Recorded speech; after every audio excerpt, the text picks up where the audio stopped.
Hi, this is Gayle with BERNINA of Naperville, and welcome to our Fat Quarter Club. I bet you thought I forgot about you, but remember, Fat Quarter Club is a once a month thing with us, and I don't promise that I'll get it to you June 1st, but I'll get it to you by the time June ends, right? So, yes, Fat Quarter Club is $22.99 plus shipping, and you just visit us at BERNINAofNaperville.com, search for Fat Quarter Club, and there it is, and every month we have a new project. Well, this project revolves around some Tula tiny dots and some pure solids. Now, you know the sight of me with the seam ripper in my hand is a pretty good mood meter, right? I'm not particularly happy. But, sometimes you just can't tell, especially at work. So, let's try this little sign that you can like post up in your cubicle, your office door, or the front of your door, or whatever to just, maybe give your coworkers some fair warning. When you're sitting around at the office and you've got to go visit somebody or whatever, you might need a mood meter for the cubicle because that seam ripper in my hand tells you that I'm in a bad mood, but we don't always show. So now we have something that if you're happy and you know it, put the happy face on. If you're sad, put the sad face. If you're surprised, the surprised face. And of course, if you're angry, the little angry face, right? Well, we all know that sewing makes us happy. So of course, mine is always displayed with a smile. But hopefully you'll find this project just a little bit humorous. But what are we going to learn? Well, I'm going to teach you how to make your own foundation pieced pattern. So that's good, right? And I'm providing you 4 little emojis: sad, surprised, happy, and angry. All right, let's go ahead and look at your free presentation deck that you'll get in the description of this video, as well as the Fat Quarter Club page at BERNINAofNaperville.com. Who's in? So, Fat Quarter Club for June is, as I mentioned in the opening, our mood meter cubicle or otherwise wall hanging. I'm keeping mine in my sewing room so Chris has some kind of an idea of what he's going to be dealing with, right? And like I mentioned, we're going to be able to find this presentation deck at BERNINAofNaperville.com under Fat Quarter Club and also in the description of this video. And speaking of this video, I've also given a link directly to this because you stumble upon this sometimes and then you forget where you found it. So you can keep everything in here neat and tidy. So I had some inspiration this month for this item. We did a club where we featured the Sunshine Puff by Jennifer Wagner. And we made the block out of a rainbow of colors and then embroidered a happy face on the puff of the Sunshine Puff. And I thought it got the juices rolling to be like, we should do some kind of like, stay away from me, I'm unhappy, or I'm frazzled, or I'm scared, or, whatever. So if you want to make the Sunshine Puff project, check out Snapdragon Quilting Sunshine Puff Pattern right here. Just simply click on it and it'll take you right to our site where you can purchase the pattern. Now, our project is slightly different than this one. This one has a lot more wedges and a lot more color than ours does, mostly because we try to keep this down to 6 colors each month. And also, I don't want you to have to watch a super long video, right? So here are the ones that I've come up with. So the background is basically a square divided into 16 bits, which is a 22.5 angle between each one of these. So we can do it a couple of different ways, and I'm gonna, kind of show you how to do that. And our little faces or our emojis, those are created on their own and they will affix to the background piece depending on your mood.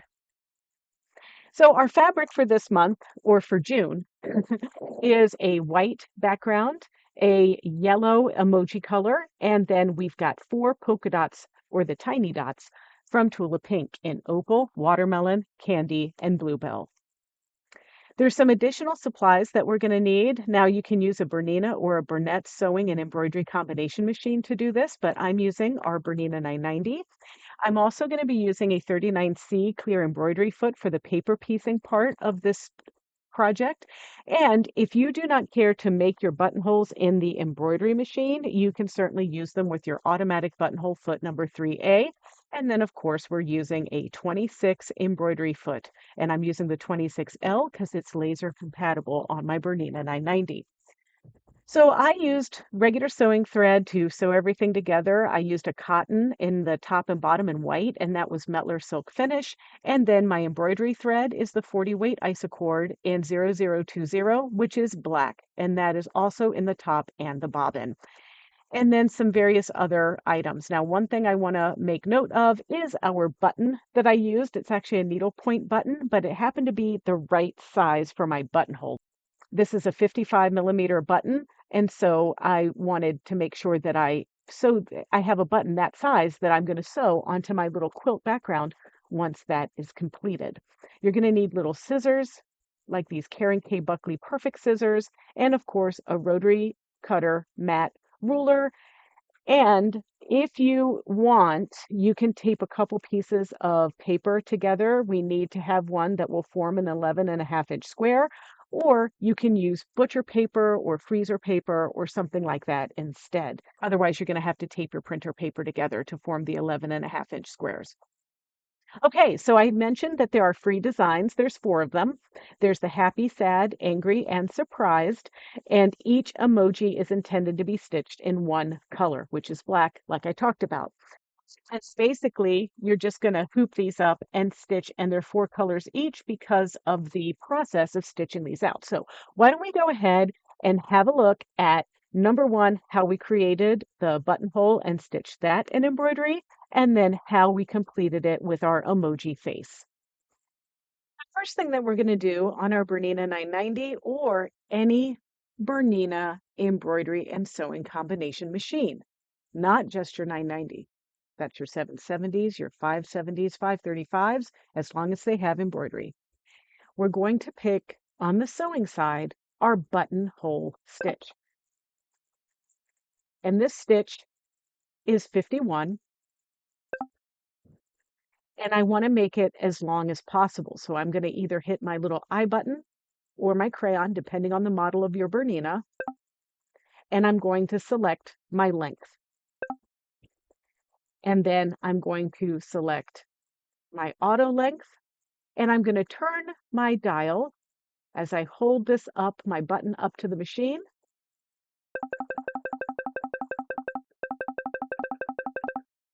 And I'm going to make my button as large as possible, which is 27 millimeters long. Now I'm going to close this, go to my embroidery side, and choose the buttonhole out of my personal program. And now I mentioned that we're going to be using the small clamp hoop, so I'm going to select that one.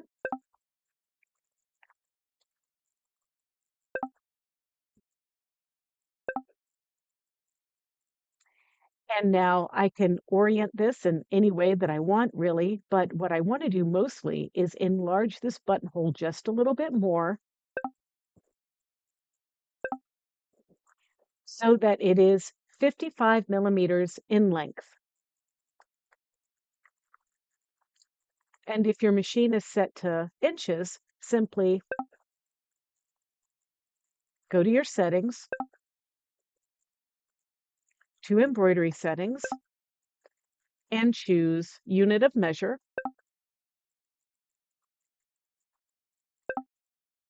And select millimeters. And now when we enlarge the length, it's 29 millimeters because remember, when you auto measure your buttonhole, it's going to add that extra 2 millimeters. So we just want to increase the size until this is at 55 millimeters.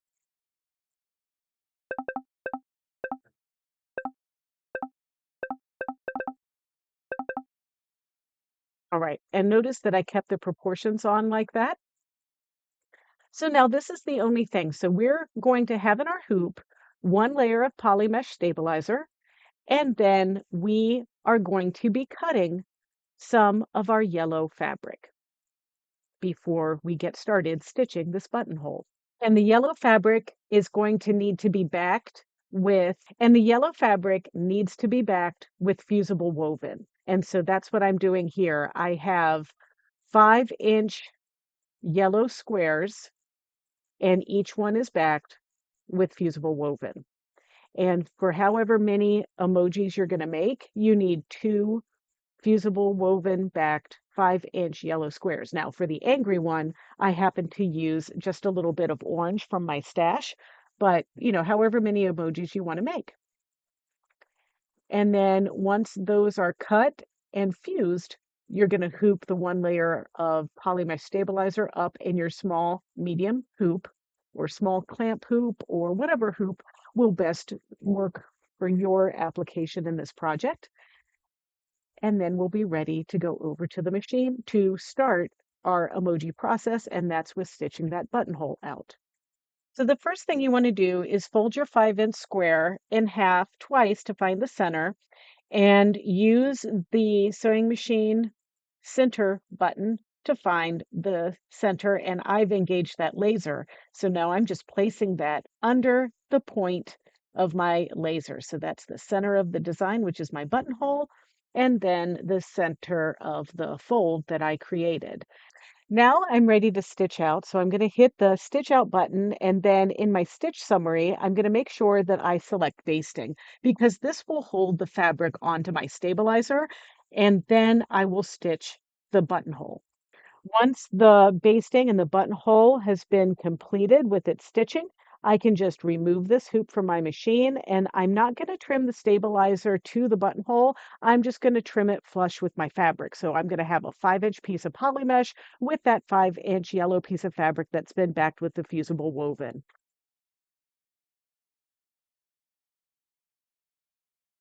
And then once you've done that, you're going to have 3 other buttonholes that we just made, just like that. And once again, we're going to find the center of our buttonhole design. And then we're going to use that laser light to fold another piece and place it under our needle so that we can create 4 little matching ones. And just so you know, I have 4 that are yellow, but then I did pick that extra one that's going to be orange for our angry face. And then once you have done all of your buttonhole backs, it's going to be time to stitch out our emojis. So the first thing that we're going to do is we're going to stitch a placement line. And this is where we're going to put that other yellow fusible backed 5-inch square. And then once that circle is stitched, it's going to be time to place down wrong side down or the fusible woven side down, yellow side up. Now it's going to stitch the circle around again, and this time it's holding our fabric down. And then I'm going to restart this again so it will stitch my emoji face. And remember, although there are 4 color changes to this, you're only stitching this in one color. And then once the stitch is out, we're going to place our buttonhole piece right side down on top of our emoji face. And then we're going to complete color number 4, which is going to sew everything together.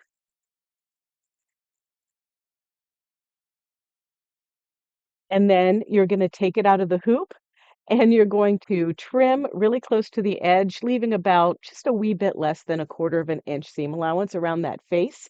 We're going to slice the buttonhole if you haven't done that already, and then we're going to turn it inside out and press. And now we have our little emojis, and you can see I have 4 of them, and they're cute, and they're going to button onto our piece. But now we have to build our foundation. So we're going to start with our 11.5-inch square. And it's just pretty easy. Just line a ruler up, any ruler, corner to corner, and draw a line. And we're going to do this going across both corners. Once you've completed that, we're going to divide the square in half horizontally and vertically. And you can do that by folding. And then I like to draw on the folded line too, just so I can see it more easily.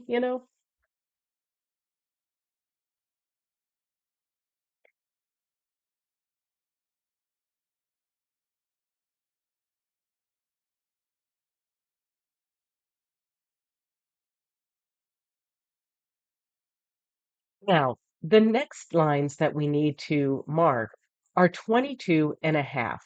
And this is my ruler work template. It's the every angle ruler, good measure from Amanda Murphy.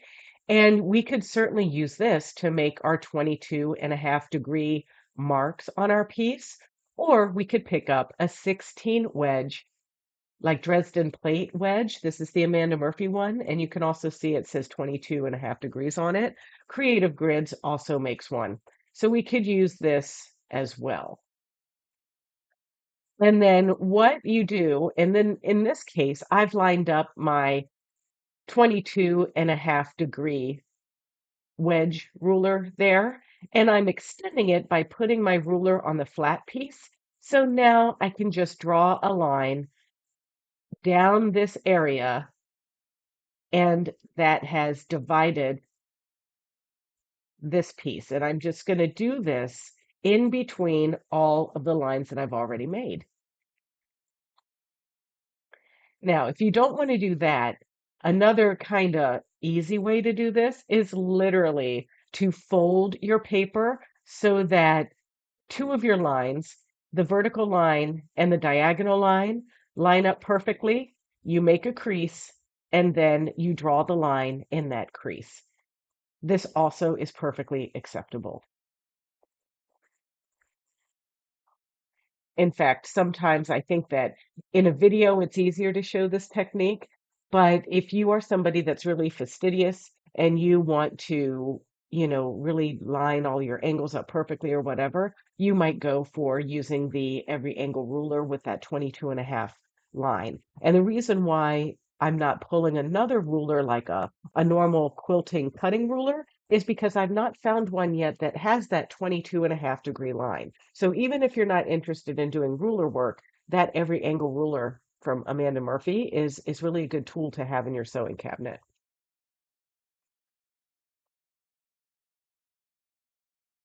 So whatever method you end up choosing, you're going to mark all of your 22 and a half degree angles. And then at the very end, you're going to have you're going to have your square that's divided into 16 even wedges. Once you have all of your wedges drawn, you have to, for your own sake, allocate where all of your different fabrics are going.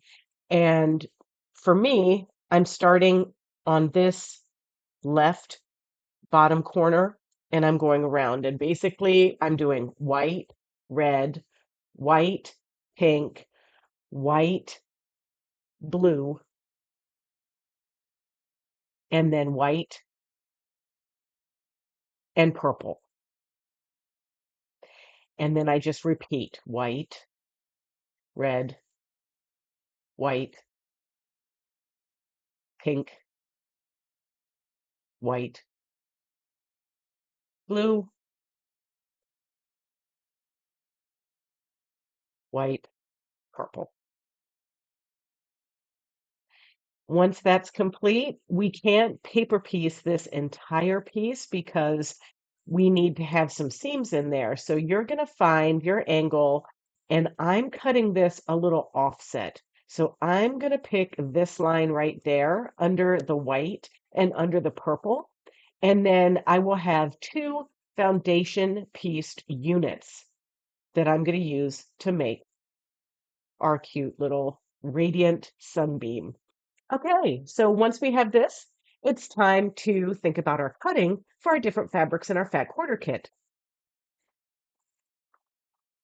So cutting is pretty easy. You're going to cut 3.5 inches by 9-inch strips of your white. And yes, this is more fabric than you need. That's the beauty of paper piecing, is that typically you use more fabric than you might need, but it is error proof. Then of your pink, purple, red, and blue, you're going to cut two 3.5 by 9-inch pieces each of those. And of course, our yellow, we've already cut and made our emojis. So let's take the top portion of our piece, and I'm using this add a quarter ruler. Now, add a quarter rulers, they come in two different sizes. I'm going to be using the 6-inch long, but there's also a 12-inch long. And what makes these rulers special is that they have a little lip on them.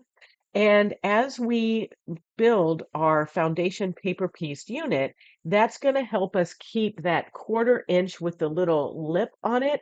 It's going to have us be very accurate with our 1/4 inch seams because I'll be able to nest that edge of that groove on the ruler right up against our folded line. Now, I also use like a brochure, a magazine subscription card, or whatever under my paper to give it just a little bit more of a of a ridge. So now I'm starting with the white and I'm turning my piece over and I'm going to lay the white right side up and the red white side down because red is the one that is built next to the white. And to hold everything in place, I'm using my 505 glue stick. So I'm just going to slip that off there for a moment and put like a little bit of that glue.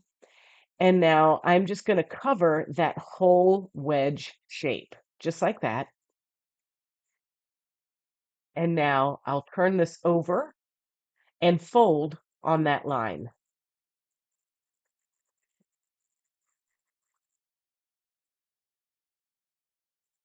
And now this might be a good time to grab my mat. I got so excited to show you about these rulers.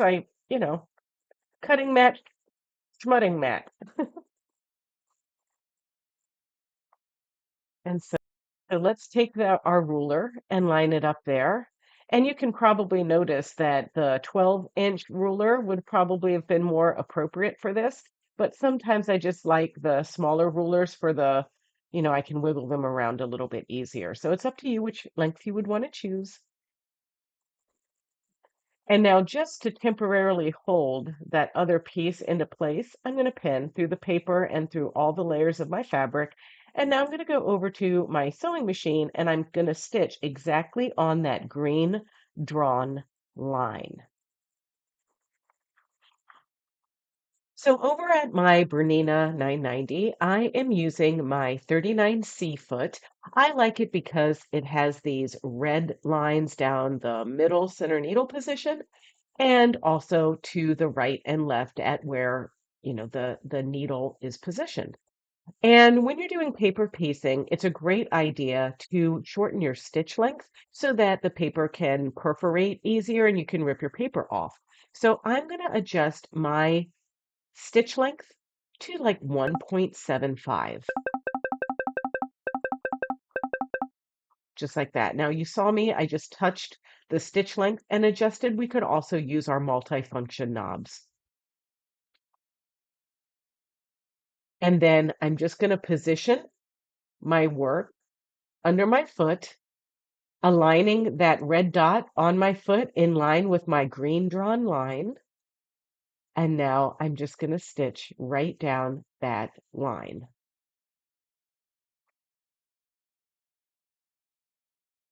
And now I'm just going to stop, cut, remove my pin, and we're going to take the work back to the drawing board.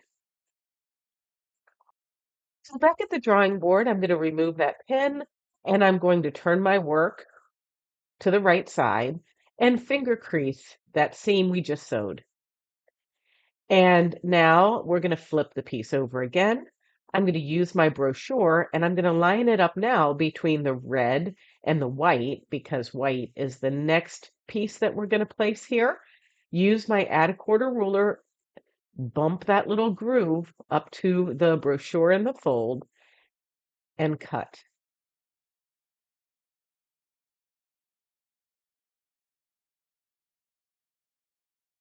And now once that's ready, we're going to turn this back to the right side, place a white piece into position, and you can choose to pin if you like, so it doesn't wiggle around.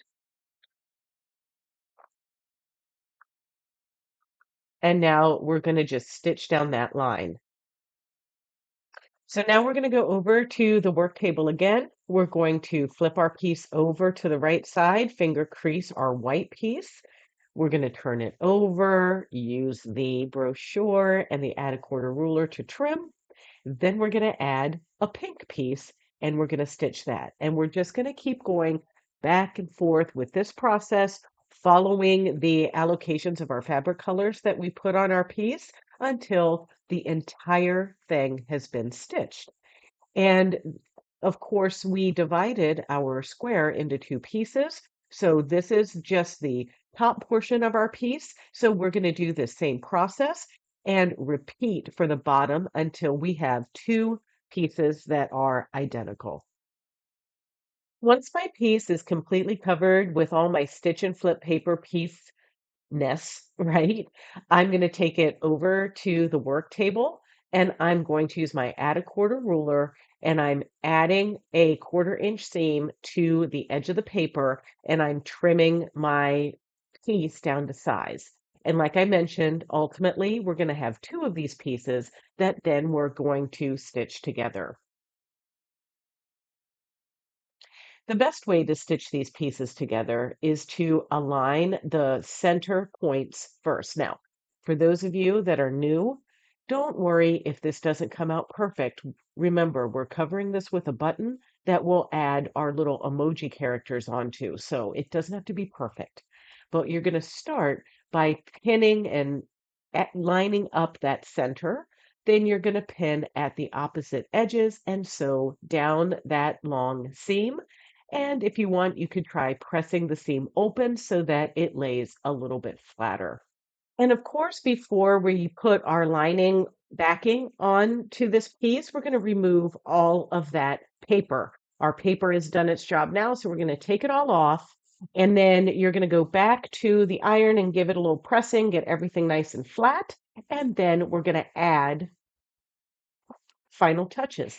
And I did not use batting in this project, so I just cut a square the exact size of my wedge pieced foundation pieced block. And then I put right sides together and stitched using a 1/4 inch seam allowance. You know, you don't even have to use a 1/4 inch. You could use the side of your 39 presser foot. That would be fine too. So you're going to stitch that, leave a little opening at the bottom that is unsewn because we're going to need to turn this inside out. Once you get back to the beginning and you leave that little area for turning, you're going to secure your stitch. And now we're going to clip the corners and then we're going to turn this inside out. When we do turn it inside out where the opening is, you're going to fold those in the amount of your seam allowance, press, and then go back to the machine and top stitch all the way around the piece. And I'm using the inside of the right toe as my gauge, and then I'm also moving my needle position over just a couple of clicks to go around. So we have a button to sew on, and this button is a little bit special because it's kind of, I call it a needle point button. It's got a lot of little spots on it, but it happened to be just the right size that we needed to fit through our emojis so that they would sit on there nicely. So I'm going to take this over to the machine and I'm going to use my laser and my button sew on foot to get this right into position. Now, on the Bernina 990 and pretty much all of the Berninas, there is the button sew on application, and we're going to use that. And we're going to place our button right on the middle of our piece. And why I like these lasers so much, and as you saw from our BU report, all of the new Pro models will have a laser, right? I can get it right in the hole I want and know exactly where that's going to be positioned without turning my hand wheel. Once I feel confident that I've got it right in the correct spot, I'm going to go ahead and stitch the piece. Now the buttonholes are going to knot first. They're going to like do a little knot to keep it in place. And I'm just doing this really slowly. And then when the needle's up, that laser goes right down into the hole. And now I'm going to I'm doing a little X here. And then once the button program is complete, I'm going to rotate my work and I'm going to repeat and get that laser lined up in the other hole and stitch the other side. I just love this feature. I know sewing on a button seems so simple, but it's even simpler with this process. And then we'll trim our threads. And you know what? We just have to pick our mood. But I will tell you that I'm pretty much always happy. So I'm going to be putting my happy face on. Yeah, people who know me really know that that's not the case. All right, what do you think? It's perfect, right? I just couldn't think of the right term. Like, should it be mood meter? Cubical communication sign? I don't know. You pick. And I hope that you found a little humor in this, and I hope you'll join us for some of our other tutorials and YouTube videos. And it's pretty easy to find. It's just youtube.com/Bernina of Naperville, and there you can like, comment, and subscribe. Happy sewing. Now, get to work.